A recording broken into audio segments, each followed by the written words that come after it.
Bienvenue à C'est Entre nous. Si on décidait, du jour au lendemain, de construire une ville entière de 70 000 habitants. Ouais, une vraie ville, quoi. Exactement. Il faudrait penser à toute la logistique, l'eau, la nourriture, les hôpitaux. Mais ajoutons un détail, en fait.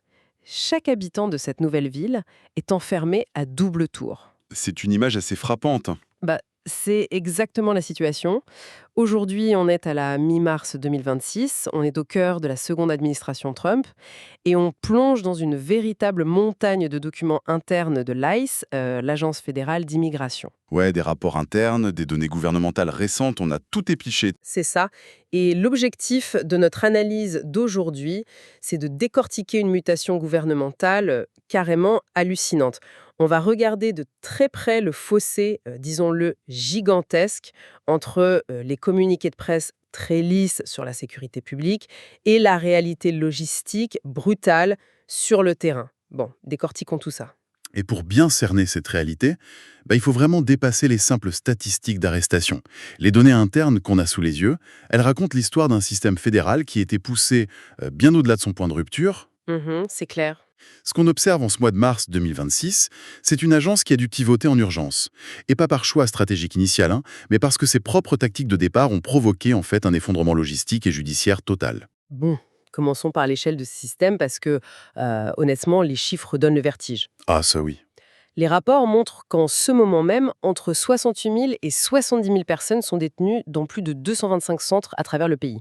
Pour donner un ordre d'idée à ceux qui nous écoutent, c'est une augmentation de 80% depuis janvier 2025. Ouais, c'est massif. C'est une accélération phénoménale en seulement 14 mois, quoi. Et quand on regarde la répartition géographique, le Texas absorbe la plus grande partie de ce choc, avec environ 18 700 détenus. Waouh. Ouais, suivi par tout un bloc d'États comme la Louisiane, la Californie, la Floride et la Géorgie. Mais il y a un élément mécanique crucial derrière cette expansion. L'ICE n'a pas seulement construit des murs, l'agence a carrément doublé ses propres effectifs pour atteindre 22 000 agents. Attendez, 22 000 agents fédéraux pour couvrir un territoire aussi vaste que les États-Unis. Au fond, ça reste une goutte d'eau, non? C'est vrai. Sur le papier, ça semble peu. Bah oui. Comment ils arrivent à générer un volume d'arrestation suffisant pour remplir ces 70 000 lits avec si peu d'hommes sur le terrain? Par un effet multiplicateur redoutable, en fait. Ce qu'on appelle les accords 287G. Ah d'accord. Les documents indiquent qu'il y a aujourd'hui 1493 de ces accords actifs, et ça dans 40 États.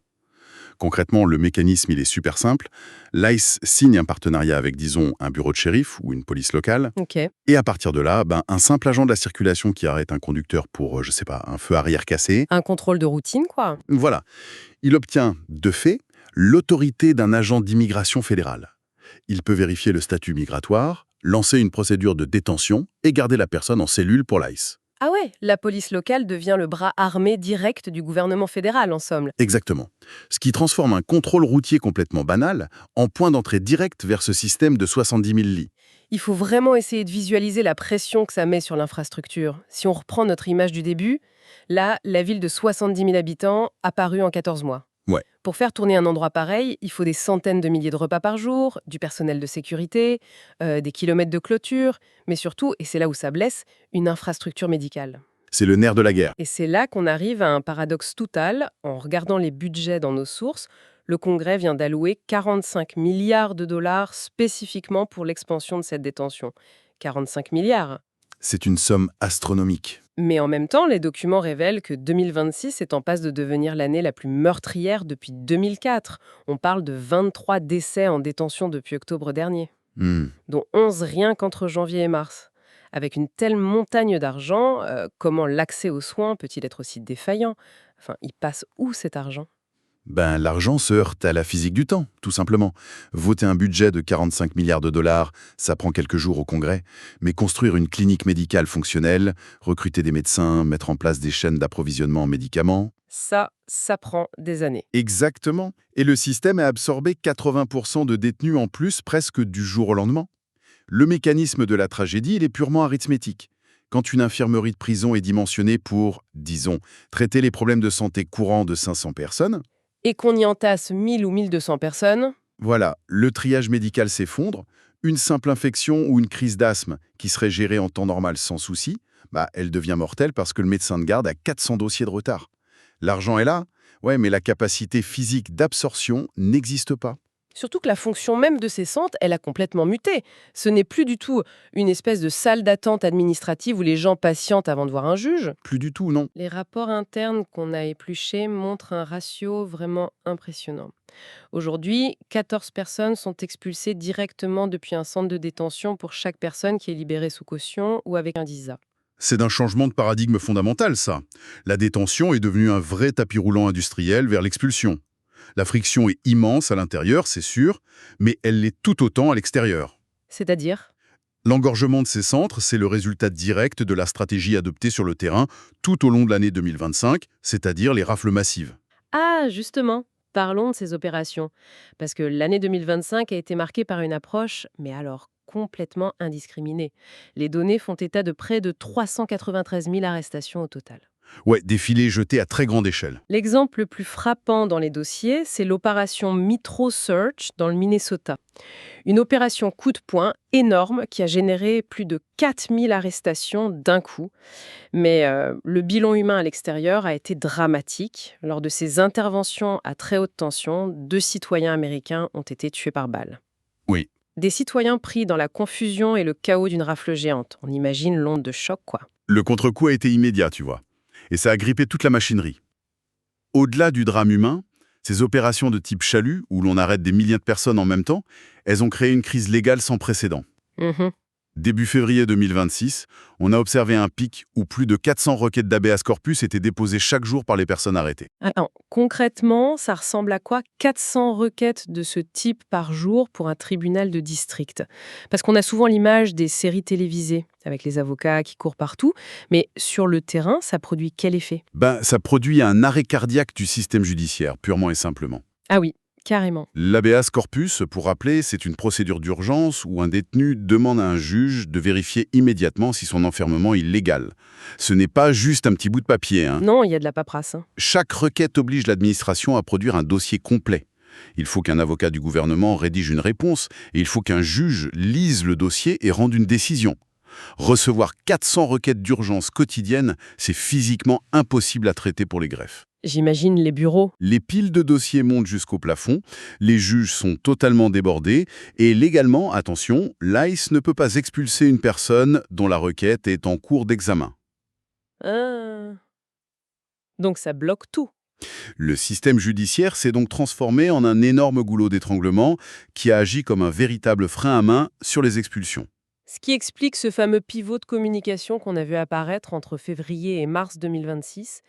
L'agence comprend qu'elle fonce dans le mur avec ses raflées massives et soudainement, le ton change. Ouais, du tout au tout. On voit fleurir des communiqués de presse sur des opérations ciblées. L'ICE met en avant l'arrestation de 400 délinquants sexuels impliquant des enfants dans la région de Houston.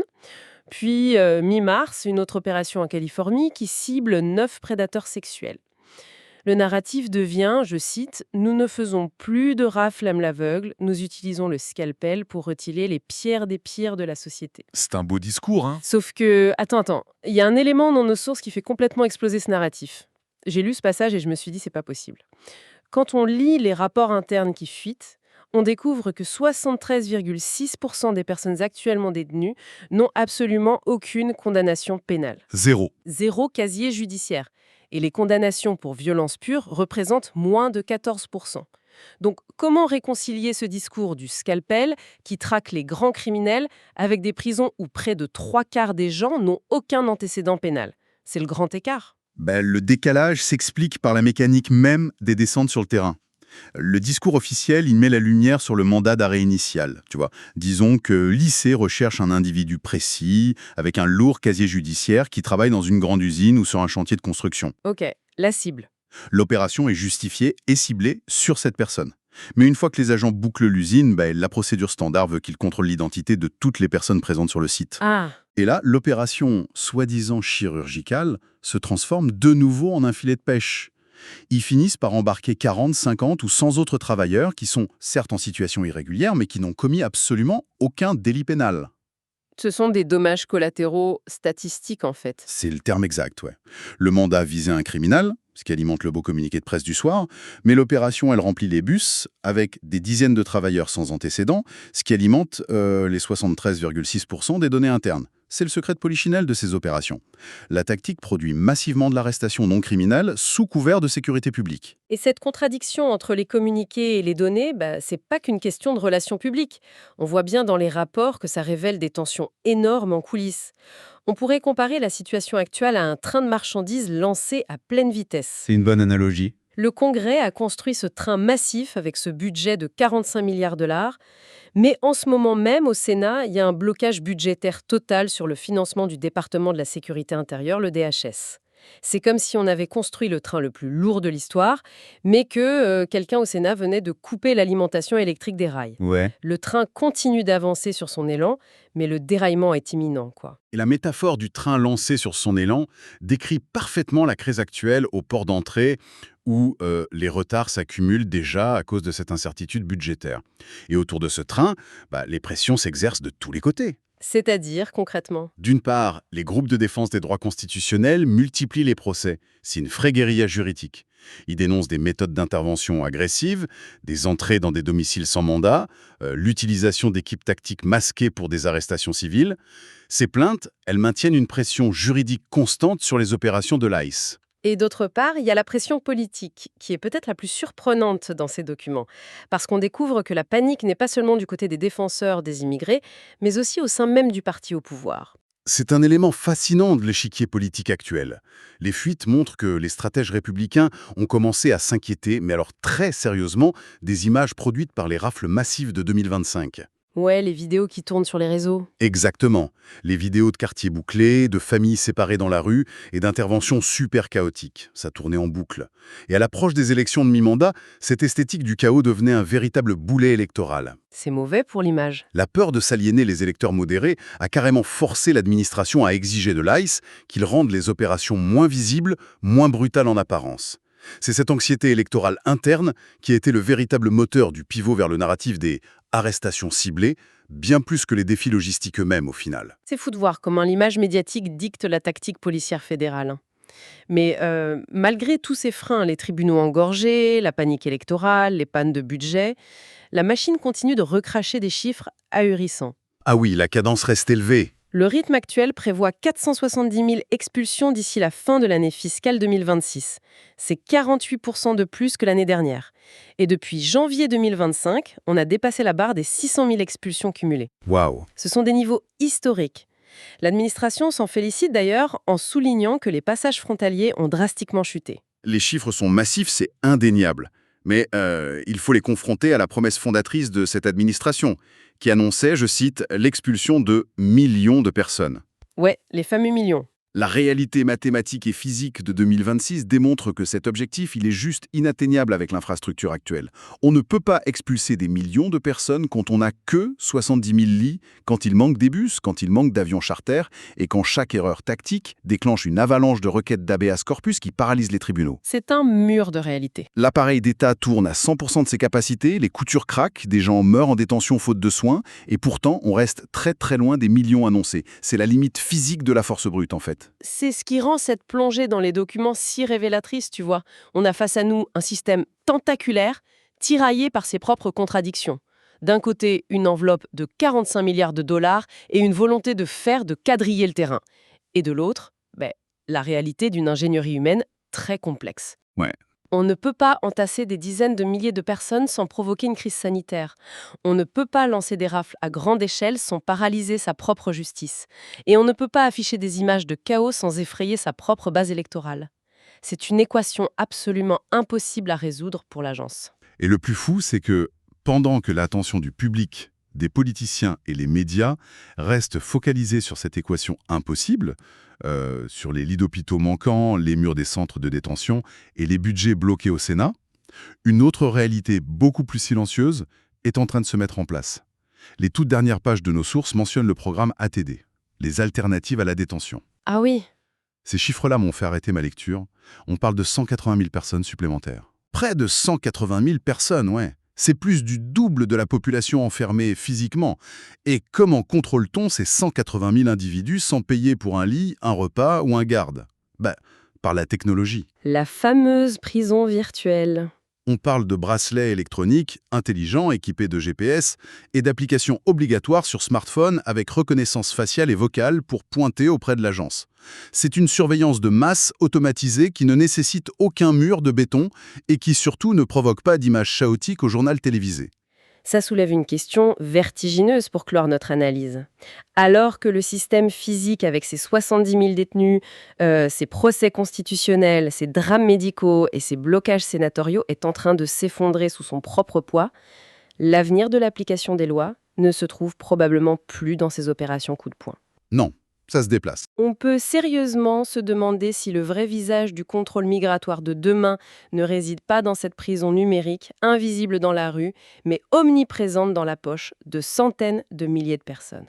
Une pensée franchement troublante, mais essentielle à méditer pour ceux qui suivent ces enjeux. Absolument. Merci d'avoir exploré ces données complexes avec nous.